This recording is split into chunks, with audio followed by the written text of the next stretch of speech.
So, game three of Warriors Lakers, and Anthony Davis was dominating, but Andrew Wiggins ends his life, and nothing else happened in this game. Andrew Wiggins dunked on Anthony Davis. The score is not real. Nothing is really real anyway, and the game ended like this. Nothing else happened. There is nothing else happening. There was nothing else happening, and there was just simply nothing else happening. In case you all didn't get it. Okay, now that we have the tricks out the way, let's talk about this game 3 and what it implies for the rest of the series, what happened tonight. So let's start off with the main discourse that it's always gonna be there. It's the refereeing,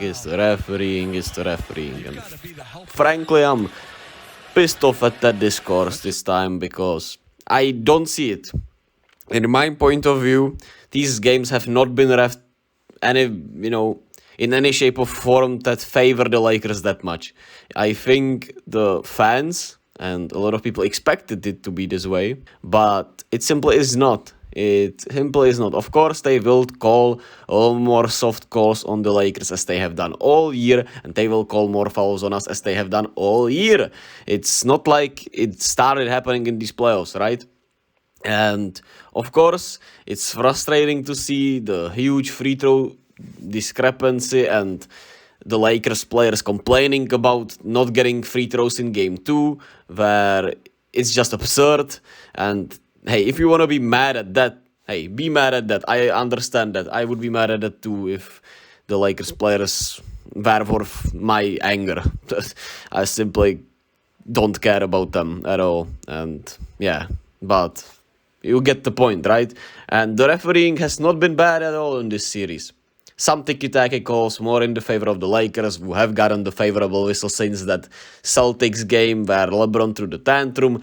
It's fairly understandable. It's nothing unexpected, right? You should have that in your occasion. It's something that in pre-game you should know about, to be quite fair.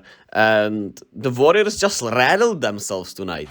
It was about some foul calls and some technicals, and they got rattled. They absolutely got rattled. And I feel like it was because maybe they did expect a worse whistle, and the whistle wasn't as unfair as they thought. I don't know, man. It really felt like they psychologically unraveled, as well as a lot of the Warriors fans, which some of the things that were tweeted tonight, yeah, that's exactly why you need to take a breath and step away from Twitter before tweeting after some rough loss if you're really that big of a fan. But it's been rough.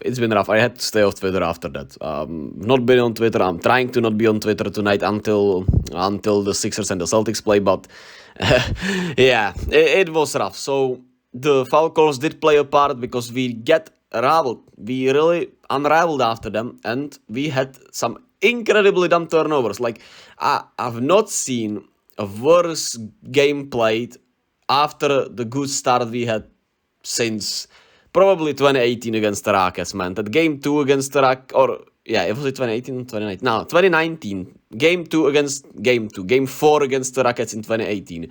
It was probably the worst game since that in the playoffs, considering expectations, circumstances, the way we were playing before the turnover started. We had an 11-point lead. We were playing great. Then Steph threw that ball to Clay, who was not looking on the break. And it all unraveled from there. And we were sloppy with the basketball. We took some really bad shots. We got easily distracted by Anthony Davis just stepping up higher on those pick and rolls. And all of a sudden, we just simply couldn't play offense at all. Which to me was weird because we went back to the running around offense, and we did nothing with that. The Lakers made some good adjustments, to be fair to them, of course. Like I said, Anthony Davis stepped up way higher on those pick and rolls. You had Austin Reeves on Steph from the jump, and Jared Vanderbilt was not on Steph, of course, and they were switching more of those actions, which made a lot of sense to me. So that was great for them. Lonnie Walker got some playing time. I think that was great for them through the athleticism and on defense a little bit, even though he's not a good defender, especially off ball. He can at least bother somewhat. But to me, this was all about just putting the ball in wrong players' hands and making dumb decisions. Draymond was really bad. And you can say that some of those charges should have been called the other way. I agree. I agree, but simply Draymond got traveled also. He was bad. He was really bad. There's no ifs and buts about it. There were one or two calls that you could have argued could have gone the other way. Alright, I get it. I understand that, but Draymond simply played a horrible game of basketball either way, so it was baffling, man. Clay had some really just like what the hell moments, what the hell turnovers. It was unbelievable. I couldn't believe what I was watching really. And part of me wishes that, you know, the refs were blatant and it was completely blatant that they were rigging it for the Lakers or something, because I would have had something to be mad at. Right now I'm just here. Oh, maybe, I don't know, maybe it's better that I'm not mad at anything, and I still believe we can win this series. We can make some good adjustments. We went away from those pick and rolls, and overall just putting this ball in Steph's hands actions way too early, considering how bad our offense was. Kerr didn't get, you know, call a timeout for way too long also. So there were some really rough moments that can get fixed for Game 4, and I know this group will bring it. I don't think this team is as good as, well, all the other championship teams, but I know that they will be tough, man, and they will bounce back, especially after they got unraveled like this. So we'll see what Game 4 brings us. Shout out to the Lakers, they made good improvement. Shout out to LeBron, he was really good, even though he travels on all those spin moves.